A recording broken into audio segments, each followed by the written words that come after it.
पेशा बहुत शुक्रिया अपडेट करने ਲਈ 8 ਮੁਹਰਮ ਉਲ ਹਰਾਮ ਦਾ ਰਵਾਇਤੀ ਕਦੀਮੀ ਜਲੂਸ ਲਾਹੌਰ ਖੋਖਰ ਟਾਊਨ ਮੁਸਾਫਰਾ ਸ਼ਾਮ ਇਮਾਮ ਬਾਰਗਾਹ ਤੋਂ ਬਰਾਮਦ ਹੋਇਆ ਤੇ ਆਪਣੀ ਮੰਜ਼ਿਲ ਦੀ ਤਰਫ ਗਾਮਸਾ ਨੇ ਸਿਕਿਉਰਿਟੀ ਦੇ ਸਖਤ ਇੰਤਜ਼ਾਮਾਤ ਕੀਤੇ ਗਏ ਨੇ। ਮਜ਼ੀਦ ਜਾਣੇ ਆਪਣੇ ਨੁਮਾਇੰਦੇ ਮਲਿਕ ਮੁਸ਼ਤਾਕ ਕੋਲੋਂ।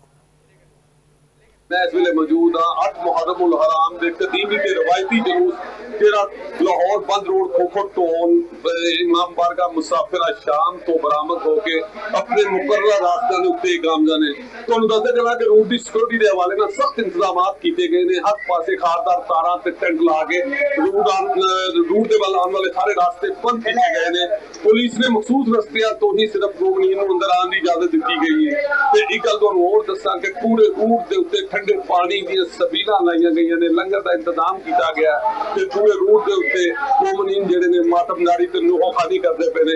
ये जलूस शाम के टाइम अपने मुकर्रर रास्ते तो होंदा होया वापस इमाम बारगाह मुसाफिरा शाम जाके इख्तिताम पजीर हो। जी मलिक मुश्ताक बहुत शुक्रिया अपडेट करने। आगे बढ़ते गल करिए।